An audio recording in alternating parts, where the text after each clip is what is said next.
24. Selepas Sivana keluar kamar, Saka mulai merebahkan diri. Rasa lelah sekaligus kantuk mulai menguasai. Tidur sebentar mungkin akan lebih baik atau malah tidur seharian dan bolos ke kampus. Yah, itu pilihan paling tepat. Sivana sendiri kembali ke kamar. Ia duduk di tepi ranjang, kembali memikirkan tatapan aneh Saka. Sivana menepuk kepalanya sendiri. Ish, mikir apa sih, lo, Siva? Jangan ikutan aneh, deh. Sangkal Sivana akan suara hatinya. Menepis semua tentang Saka, Sivana pun beranjak ke dapur untuk mulai aktivitas seperti biasa. Membersihkan rumah sebelum kuliah. Tak lupa ia membuat sarapan, lalu mandi dan bersiap ke kampus. Sivana sudah menghabiskan sarapannya dan bersiap akan berangkat. Namun ia ingat jika mulai hari ini ia akan pulang terlambat karena sudah mulai bekerja.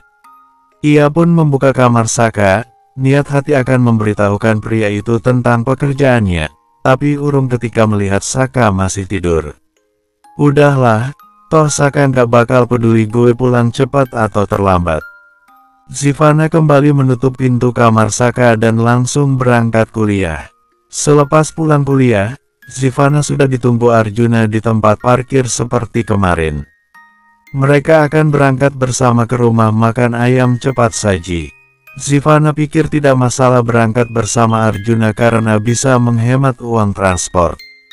Cie, yang mau ngedet, godakannya sewaktu mengantar Sivana ke tempat parkir. Kerja, woi, kerja, seru Sivana dengan tegas. Iya, kerja sambil ngedet. Kan ia tak berhenti menggoda. Dah, berangkat, yuk. Nggak usah ladenin mereka, sungut Sivana mengajak Arjuna. Arjuna yang jadi objek bercanda Kania hanya senyum saja menanggapi. Sejujurnya dalam hati Arjuna akan senang jika apa yang Kania katakan menjadi kenyataan. Kencan dengan Sivana tentu sangat Arjuna impikan. Nggak sabar nih, ye. Kania belum menyerah untuk menggoda Sivana. Mengabaikan Kania dan Dinda, Sivana memilih naik ke atas motor setelah mengenakan helm. Arjuna susah mempersiapkan sebelumnya, tentu sengaja jika nanti Sivana minta diantar pulang. Gue cabut dulu, ujar Sivana. Kapan-kapan kita main ke tempat kerja lo, jawab Dinda yang melambaikan tangan. Karena jarak yang tak terlalu jauh, Sivana dan Arjuna pun sampai ke tempat kerja dengan cepat. Sivana langsung menuju pantry. Di sana ia mendapatkan arahan apa saja yang harus dikerjakan juga seragam yang akan ia kenakan selama bekerja. Ada 5 orang hari ini di restoran. 2 sebagai chef dan 3 termasuk Sivana dan Arjuna sebagai waiters. Hai, gue Sivana. Senang bisa gabung bareng kalian. Tolong bimbingannya, ya, ujar Sivana sewaktu memperkenalkan diri. Satu persatu menjabat tangan Sivana sembari memperkenalkan diri. Gue Nessa, waiters, ujar seorang gadis berseragam sama seperti dirinya. Gue Denny, chef, ujar pria muda berseragam putih. Saya Iwan, chef juga, ujar pria yang usianya lebih tua dari Sivana. Gue nggak perlu memperkenalkan diri, kan? Gurau Arjuna, ditanggapi senyum oleh Sivana. Mereka semua menyambut Sivana sebagai kru baru mereka. Pada Sivana mereka semua terlihat biasa saja, tapi ketika menatap Arjuna, ada rasa segan dari ketiganya. Ayo kerja, seru Arjuna. Nessa langsung memberitahu cara kerja di restoran tersebut. Dengan sabar Nessa membimbing Sivana. Sambil bekerja mereka pun berbincang tentang diri mereka masing-masing. Nessa mengaku jika ia sudah bekerja di restoran ini sejak lulus SMA. Nessa juga menceritakan tentang Denny dan Pak Iwan, yang kata Nessa sudah berumah tangga. Bekerja sebagai chef sejak rumah makan ayam cepat saji ini dibuka. Kalau Denny pria itu baru bekerja setahun belakangan. Sivana merasa nyaman bekerja dengan ketiga teman barunya. Mereka semua menerima baik kehadiran Sivana. Bahkan ketika restoran ramai di waktu malam, Sivana tak begitu kelelahan karena semua bisa diajak kerjasama. Sivana rasa ia akan betah bekerja. Gimana? Capek? Tanya Arjuna saat mereka bersiap pulang. Sivana menggeleng. Malah sebaliknya, gue bakalan betah kerja dengan tim seperti kalian, puji Sivana. Arjuna senang sekaligus lega mendengar pengakuan Sivana. Kalian boleh pulang dulu, gue mau antar Siva dulu, ujar Arjuna pada Denny dan Iwan. Nggak usah, gue mau nebeng Nesa aja. Rumah kami searah, kok. Ya, kan, Nes. Nesa menatap Arjuna tak enak hati. Tidak tahu kalau Arjuna ingin mengantar Sivana pulang. Makanya tadi ketika saling ngobrol dan bertanya tentang rumah, Nesa begitu antusias untuk memberi Sivana tumpangan sebab rumah mereka satu arah. Pikir Nesa lumayan buat teman daripada jalan sendiri. Akhirnya Nesa harus mengangguk juga meski sedikit takut karena sudah membuat Arjuna kecewa karena niat baiknya hari ini. Oh, ya udah kalau gitu. Silakan. Arjuna menggerakkan tangan agar Sivana dan Nesa pulang lebih dulu. Gue duluan, ya, pamit Sivana dan Nesa pada para pria di depan restoran. Motor matik Nesa melaju dengan kecepatan sedang. Sepanjang jalan mereka isi dengan obrolan layaknya dua gadis yang sudah berteman lama. Tidak ada rasa canggung sama sekali dari Sivana ataupun Nesa. Bagai menebus begadang kemarin malam, Saka tidur sampai hari terang berganti gelap. Matanya baru bisa terbuka saat sebuah panggilan di ponselnya memaksa ia bangun. Meski begitu Saka tak berniat mengangkat panggilan itu. Ia biarkan saja ponselnya berdering hingga mati sendiri. Setelah kesadaran terkumpul sempurna, Saka bangkit dan langsung ke dapur. Tak lupa menyalakan lampu karena hari sudah malam. Ia lihat jam di dinding. Jarum menunjuk angka 7 dan Sivana belum pulang. Sembari menunggu Sivana di ruang tamu, Saka membalas pesan dari Giska yang tadi sempat menghubunginya tapi ia abaikan. Juga membalas chat di grup bulenan. Tanpa terasa waktu sudah masuk pukul 10. Sivana belum juga pulang. Rasa was-was muncul untuk istrinya. Baru juga Saka berdiri dan berniat mencari keberadaan Sivana. Tapi suara mesin kendaraan yang berhenti di depan rumahnya membuat Saka mengintip dari tirai jendela. Sivana turun dari motor matik itu, dan motor pun langsung pergi setelahnya. Sebelum Sivana membuka pintu, Saka lebih dulu melakukannya. Sontak Sivana kaget melihat Saka berdiri di ambang pintu seolah menyambutnya. Dari mana aja, lo? Todong Saka langsung. Sivana bahkan belum masuk ke rumah tapi sudah ditanya layaknya interogasi. Bersambung. 25. 2 minggu sudah waktu berjalan sejak Sivana pulang terlambat untuk pertama kali dan mengaku bekerja paruh waktu di rumah makan ayam cepat saji. Saka bahkan sudah mengecek ke restoran tersebut untuk memastikan. Tadinya Saka tidak mempermasalahkan pekerjaan Sivana, sebab Sivana sudah menjelaskan semua dan Saka percaya. Namun ketika ia sering melihat Sivana dan Arjuna pergi bersama ke restoran, rasa cemburu dalam dirinya tak mampu lagi ia tahan. Terlebih ketika ia mendengar kabar dari anak buahnya tentang cewek Arjuna yang disebut oleh mereka. Benar, bos, kita lihat Arjuna sama cewek. 4 hari ini kita stalking dia mulai dari rumahnya sampai kampus. Dan setiap hari setelah dari kampus dia selalu pergi dengan cewek ke restoran ayam cepat saji. Nama restorannya itu, Randy mulai mengingat-ingat. Namanya apa, Rel? Tanya Randy karena benar-benar lupa. Chicken Jet, jawab Farel.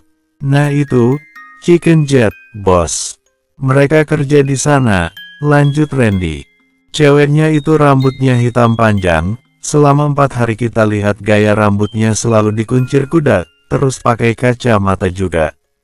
Mungkin itu cewek si Juna, bos. Sambung Randy memperjelas apa yang ia lihat.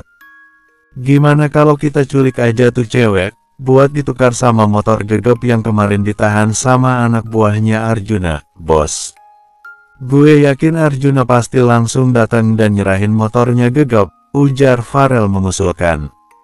Seminggu yang lalu, salah satu anak bulenan bernama Gegap tidak sengaja bertemu dengan Mario dan anak buah Arjuna lainnya. Merasa Gegap sendirian, anak buah Arjuna ramai-ramai menghajar Gegap dan mengambil motor Gegap. Mendapat laporan seperti itu dari Gegap tentunya anak-anak bulenan tak terima. Selain Gegap yang dibuat babak belur juga motor Gegap yang mereka ambil paksa. Awalnya mereka ingin menyatroni markas Arjuna dan anak buahnya. Mereka siap kalau harus perang untuk mendapatkan kembali motor teman mereka. Namun, Saka melarang. Takutnya malah akan lebih banyak korban. Saka tidak mau itu. Sebab itulah Saka mengusulkan untuk mengawasi Arjuna dan mencari titik lemah pria itu. Tak disangka Saka justru mendapatkan laporan di luar dugaannya. Mereka itu benar-benar kayak orang lagi kasmaran, bos. Kemana-mana berdua.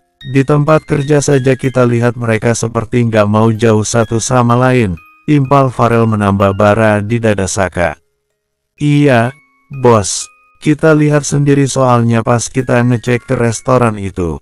Di tempat kerja aja mereka udah kayak lem dan amplop, nempel terus. Randy tak mau kalah untuk semakin membuat Saka meradang.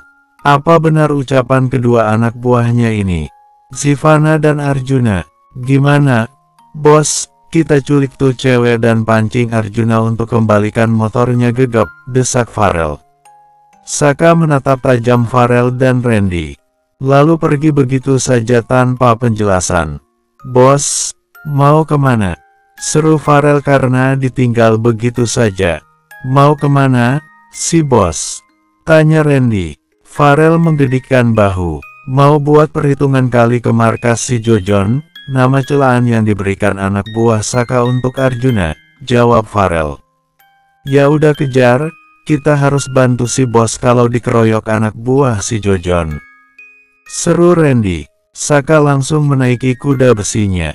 Disusul Randy dan Farel. Mereka pikir ketua geng mereka bakal membalas apa yang sudah anak buah Arjuna lakukan pada Gegap. Mereka pikir juga Saka bakal datang ke markas Arjuna dan anak buahnya untuk meminta kembali motor Gegap sekaligus membalas dendam. Nyatanya, Ducati hitam sang ketua geng motor berhenti di depan rumah makan ayam cepat saji, Chicken Jet. Randy dan Farel saling bertanya lewat tatapan mereka. Ngapain bos kesini? Tanya Randy. Lapar kali, jawab Farel asal. Sontak kepalanya langsung ditoyor oleh Randy. Tanpa menghiraukan Randy dan Farel, Saka masuk begitu saja ke restoran tempat Sivana bekerja. Saat itu pengunjung sedang ramai karena ini adalah malam minggu. Buruan, woi, kita susul si bos, ajak Randy saat melihat Saka sudah masuk.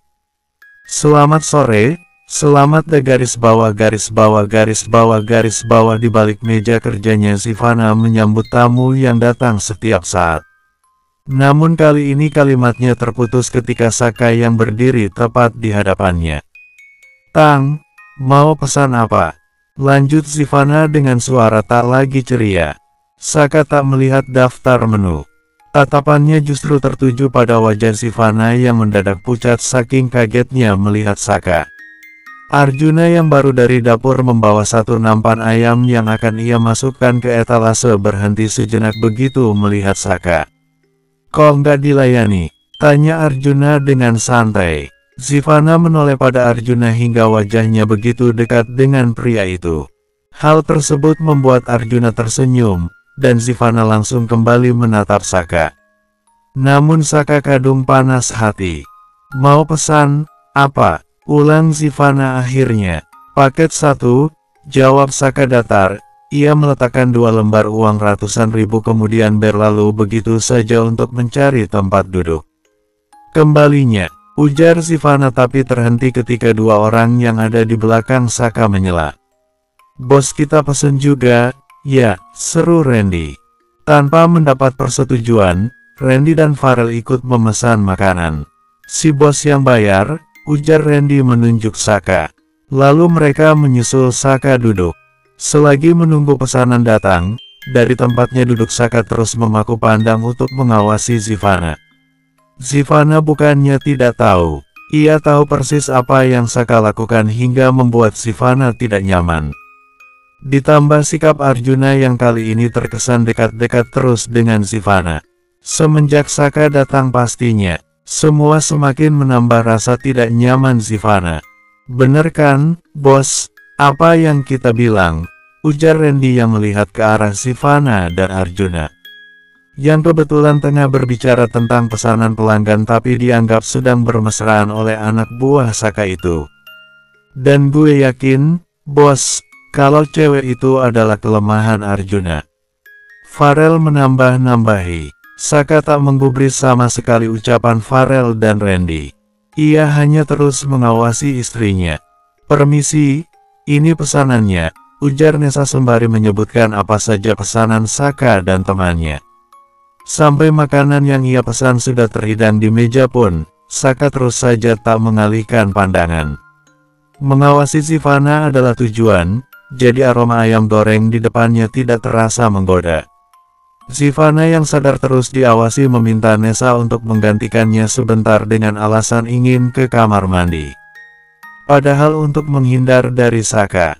Melihat Sivana pergi, raut murka Saka makin jelas terlihat. Tidak peduli dengan ayam pesanannya, Saka bangkit dan pergi. "Loh, bos, mau kemana?"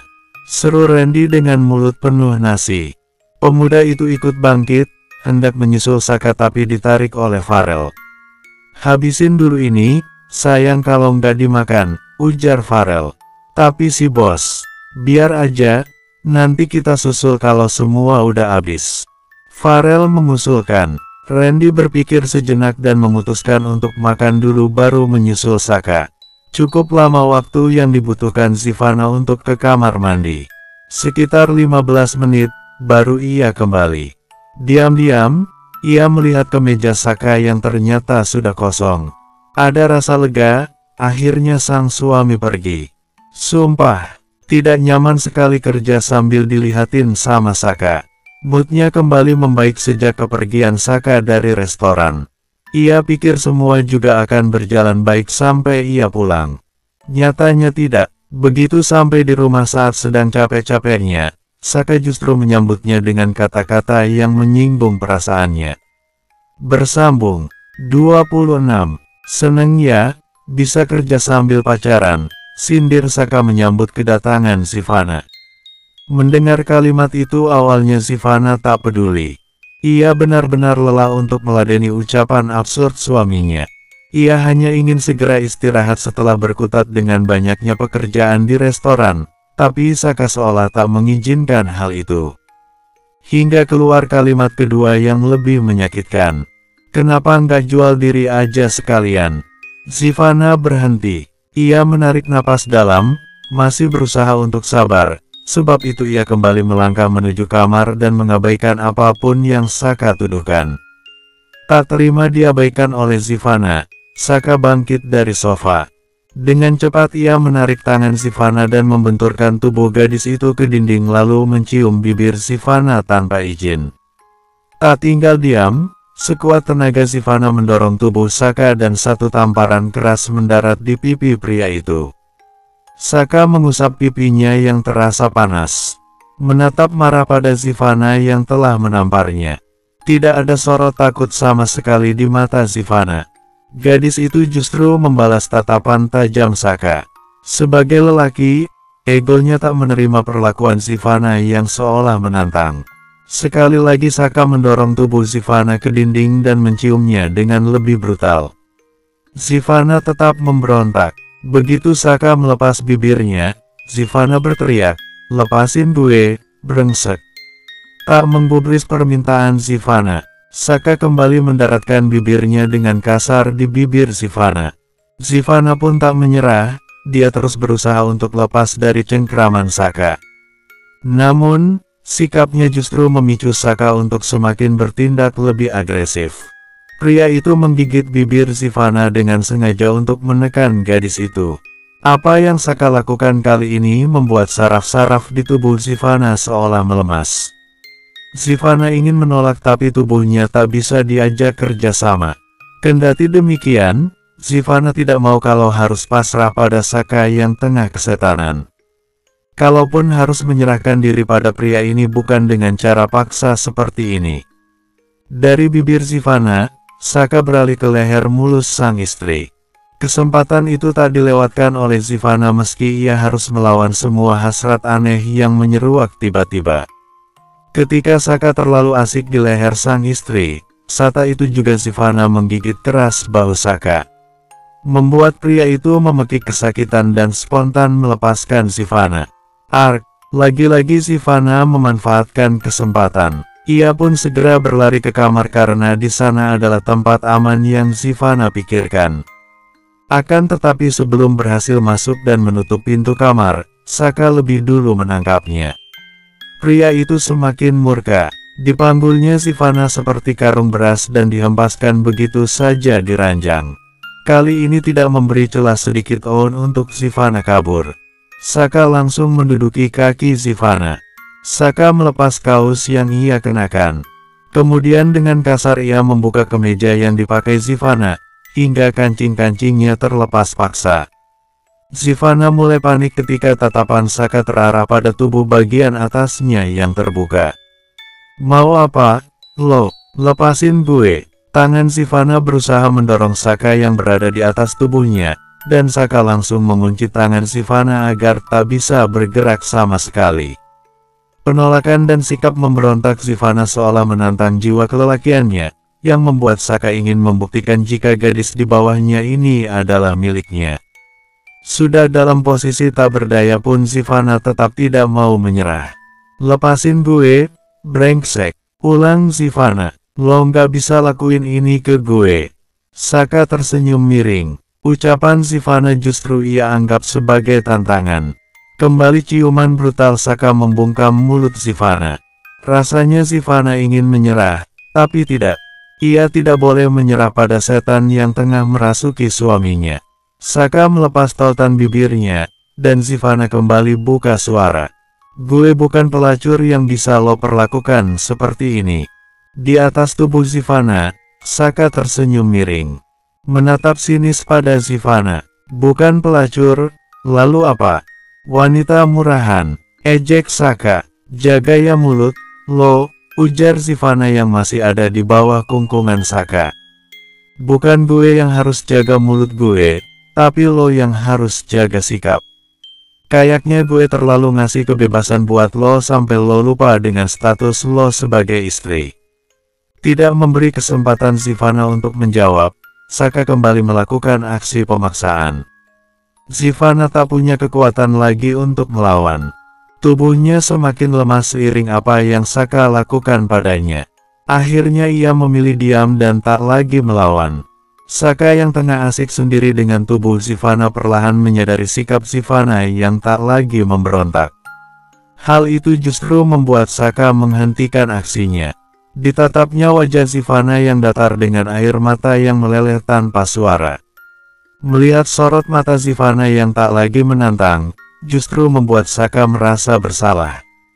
Ia pun bangkit dari atas tubuh Sivana, lalu mengambil selimut untuk menutupi tubuh sang istri. Sivana memalingkan muka ketika Saka menatapnya. Ia marah, benci sekaligus jijik melihat Saka saat ini. Saka merebahkan diri di samping Sivana. Tangannya melingkar di atas perut rata sang istri. Hal itu justru membuat Sivana memiringkan tubuh memunggungi Saka.